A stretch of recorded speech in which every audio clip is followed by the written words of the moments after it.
Question number 6. Let t be a positive constant.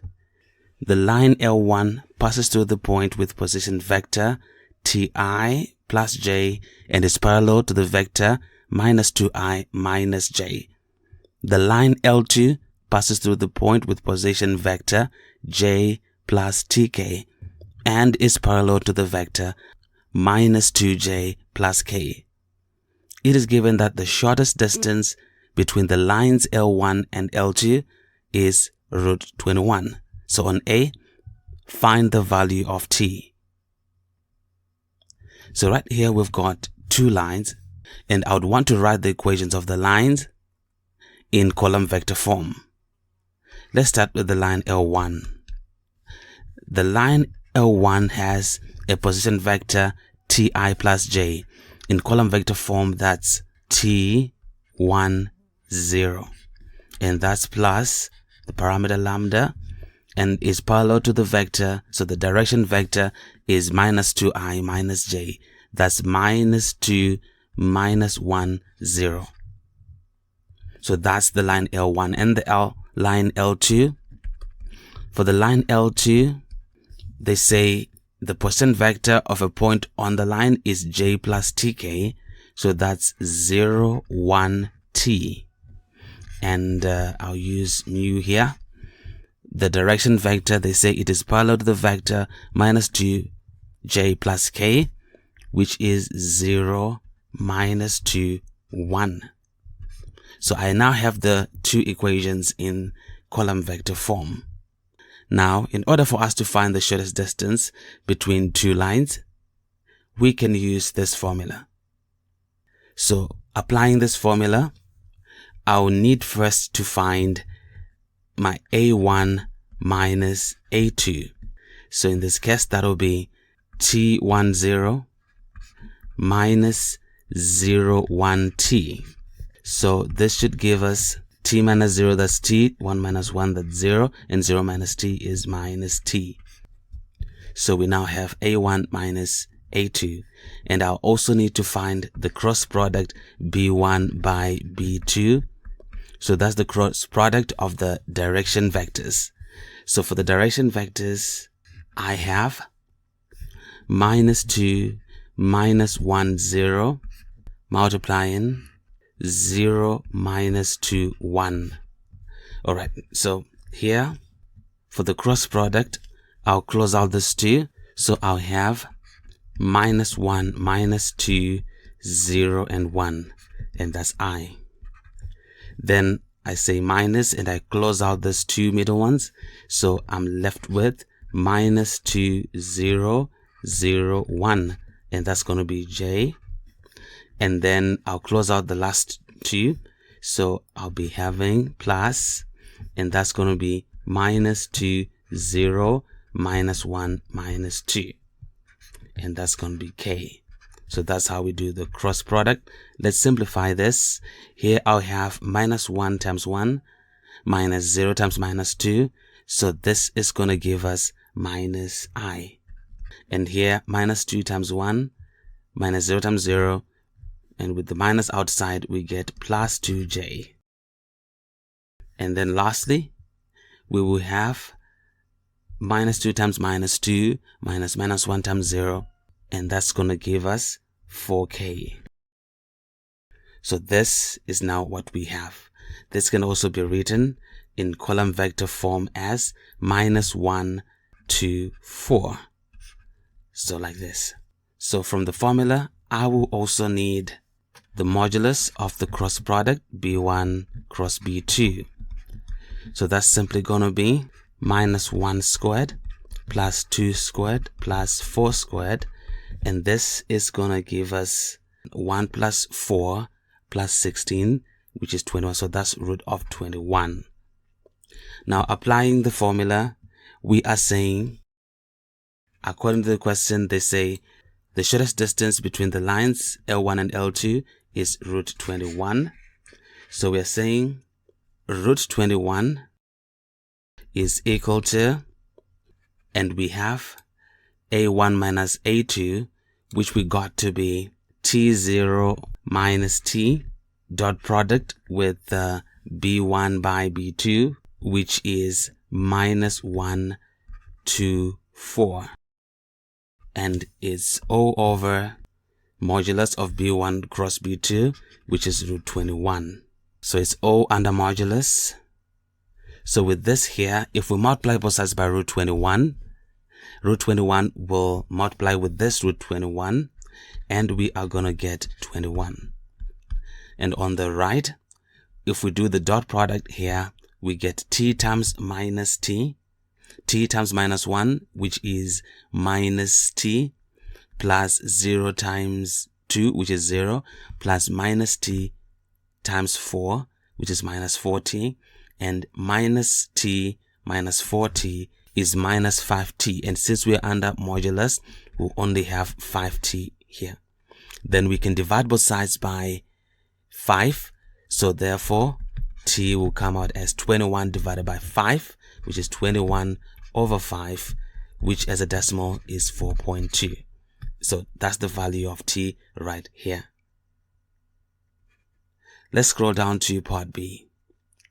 So on part B, they say the plane pi1 contains L1 and is parallel to L2.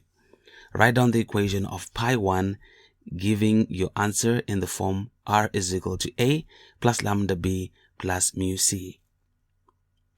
Now, what we're going to need here for this plane is a point on the plane which is A. So it's going to be in the form R is equal to A. And what can we have as A? A is the point on the plane which can be a point on L1, and the point on L1 is the point T10, and we got T to be 4.2, so it'll be 4.210. So that can be the A. That represents a point on the plane. So it has to be a point on the line since the plane contains the line L1. And that's plus lambda B. So B is any direction vector that is parallel to the plane or that is right on the plane. So we can take the direction vector of the line L1 since it's already contained in the plane. So that's minus 2, minus 1, 0. So minus 2, minus 1, 0. And that's plus mu C. C is also direction vector contained in the plane or parallel to the plane. So we're going to take the direction vector of L2 for that, which is in this case 0, minus 2, 1. So that's 0, minus 2, 1. So this here is the equation of the plane pi1. We can scroll down to part C. On part C, the plane pi2 has Cartesian equation 5x minus 6y plus 7z equal to 0. So find the acute angle between L2 and pi2. So let's have the equation of the line L2. Now the line L2 is this line R is equal to 0, 1t plus mu 0 minus 2, 1. So let's just write down the equation. That'll be R is equal to, and that's 0, 1t, 0, 1, and in place of t, we're putting 4.2. That's the value of t that we got. And that's plus mu of 0 minus 2, 1. And how about the plane pi2? For the plane pi2, in column vector form, that's R dot 5 minus 6, 7 equal to 0. So we now have the two equations of the line and one of the plane in column form. Now first, I'll need to find the angle between the line L2 and the normal to the plane pi2. So I'll get that by cos of theta is equal to the direction of L2, that's 0 minus 2, 1, dot, and the normal to plane 2 direction, that's 5 minus 6, 7, and it's over the square root of 0 squared plus minus 2 squared plus 1 squared, and that's times the square root of 5 squared plus minus 6 squared plus 7 squared. So for the dot product at the top there, that's 0 times 5, which is 0, plus minus 2 times minus 6, that's 12, plus 1 times 7, which is 7. And that's over. Here we'll be having the square root of 0 squared plus minus 2 squared plus 1 squared, that's root 5. And that's times 5 squared plus minus 6 squared plus 7 squared, that's 25 plus 36 plus 49, that gives us 110. So that's all cos theta. So we are saying cos theta is equal to 12 plus 7, that's 19, over root 5 times root 10, that's root of 550. So to get theta, we say arc cos of 19 over root of 550.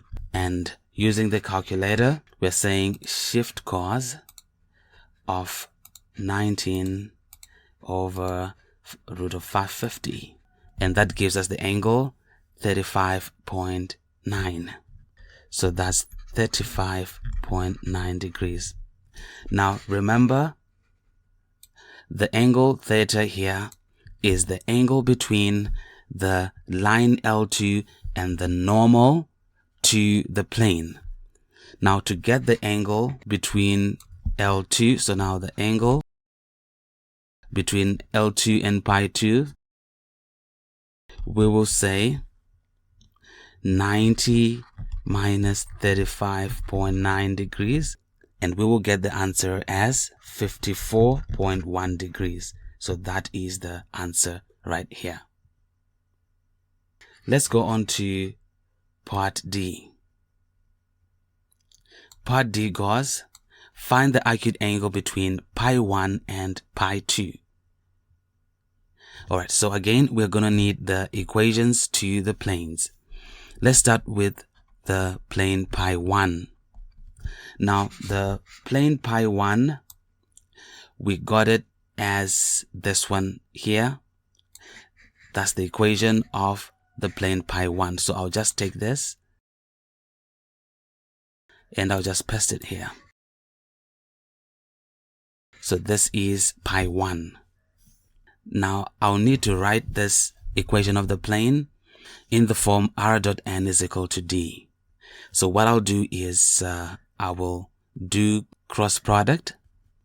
So I'll have the directions minus 2, minus 1, 0, cross multiplying 0, minus 2, 1.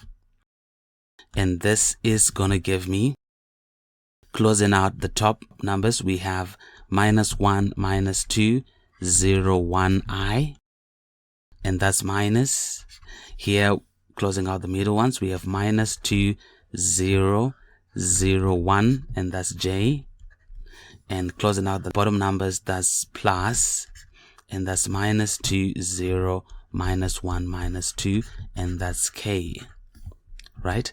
So here we'll be having minus 1 times 1, minus 0 times minus 2, that's minus I. And here we'll be having minus 2 times 1, minus 0 times 0, so that gives us plus 2J. And here the last one is minus 2 times minus 2, that's 4, and minus 1 times 0 is 0, so that's plus 4K. Now what we have here is the normal to the plane pi 1. So that's all we need in order for us to calculate the angle between the two planes. Right, so this is the normal to the plane. So now that we have the normal to the plane pi 1, the plane pi 2 is the one that we got right up here. That's 5x minus 6y plus 7z. So I'll just paste it here. So this here is the plane pi 2. So to get the angle between the two planes, I will say cos of theta is equal to the dot product of the normals. That's for pi 1, that's minus 1, 2, 4, and that's dot. And for this one, I have 5, minus 6, and 7, and that's going to be over, and that's the square root of minus 1 squared, so minus 1 squared, plus 2 squared, plus 4 squared, and that's times the square root of 5 squared, plus minus 6 squared, plus 7 squared. So this is going to give us, at the top, we'll be having the dot product minus 5 plus 2 times minus 6, that's minus 12. So that's minus 12. And 4 times 7 is 28. And it's all over. At the bottom, we'll be having square root of 1 squared plus 2 squared plus 4 squared, which happens to be square root of 21. And that's times the square root of, here we have 5 squared times 6 squared times 7 squared, which gives us 110. So this simplifies to minus 5 minus 21 plus 28. That gives us 11. And that's over 21 times 110. That's 2,310. So therefore, theta is arc cos of that 11 over root of 2,310. And what does that give us? Let's use the calculator. Shift cos of 11 over square root of 2,310. And this gives us the angle 76.8 to 1 decimal place. And that's the answer right there to part D.